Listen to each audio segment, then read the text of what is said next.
خو مینم زه وفا وفاوم خو افسوس په دې خبره چې مین په بې وفاوم.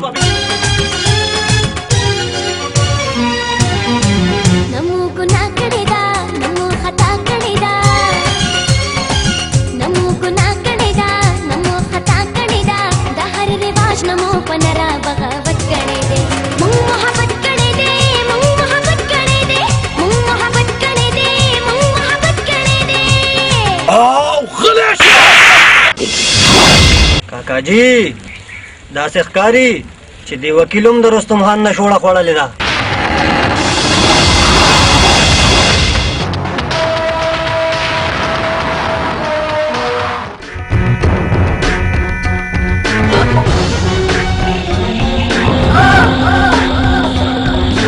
واه ډېره توره مو کړه. منور خان تاسو مړ کړو، وکیل تاسو مړ کړو، پاتې و ډي اس پي. قسم خانه ما له خو د شاهنواز خان د خبرونو د بغاوت بوی راځي. چېرته دا هر څه خو به شاهنواز خان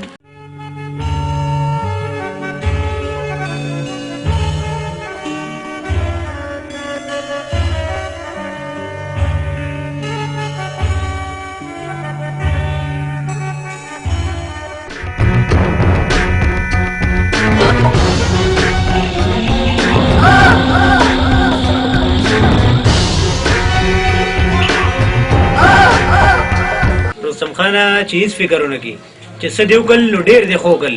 هیله دې د پښتو کار وکړو.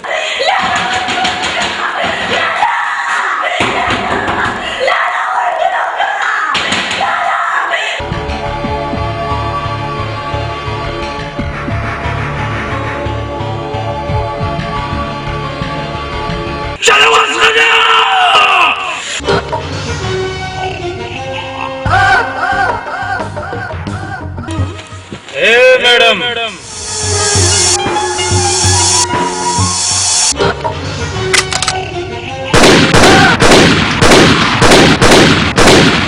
شهباز خانه نور هیڅ خبره نشته، خو صرف غم را سره د نعمې دی. اسې نه چې هغه ظالمان هغې ته څه نقصان ونه رسوي. نو بیا ټولې دنیا ته پته ده چې شاهنواز خان د سر د پاسه سر نه وړي. او تاسو ګورئ چې څه څه شاهنوازه رستم خان دوستیم په نه کوي او دشمنیم په نه کوي. نو بیا پاتې خبره د عزت شوه. نو زموږ مشرانو نیمه ماله په ورکوټوالي راکړې ده، خو بیا موږ خو یو بل سره مینه کوو. په سینګار د ساده حسن خراب نه کړي. ساده حسن بې سینګاره ګلستان دی. شاهنواز خانه تا ته پته راوړم چې تا سره زه څومره مینه کوم. जादू दे कमंतर दे, जादू दे कमंतर दे, जादू दे कमंतर दे. Hey, परवा कला त जाको गरे मिजोरा दे दाटोल कल खबर दे, दाटोल कल खबर दे, दाटोल कल खबर दे.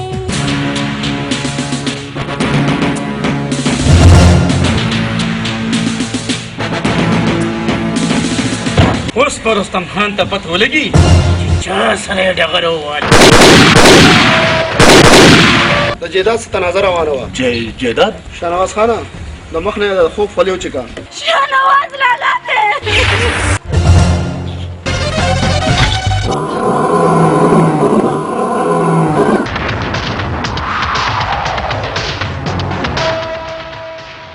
قسم یې دي ستا په دې پاکه وینه چې ستا د دشمن نه به داسې بدلالم چې راتلونکي نسل به یې وساتي.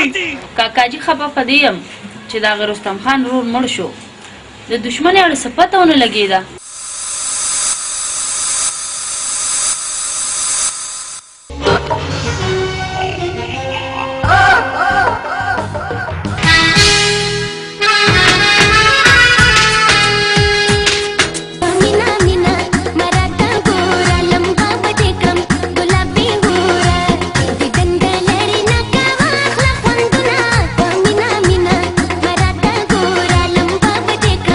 गुलाबी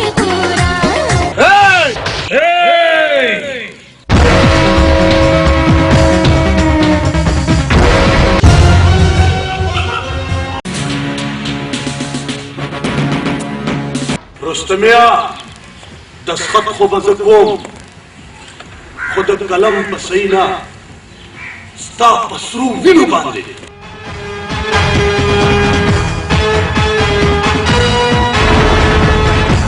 حالات څه داسې دي مشکله ده که زموږ ستا دا رشته کامیابه شي ولې به نه کامیابېږي او که کامیابه شو نو بیا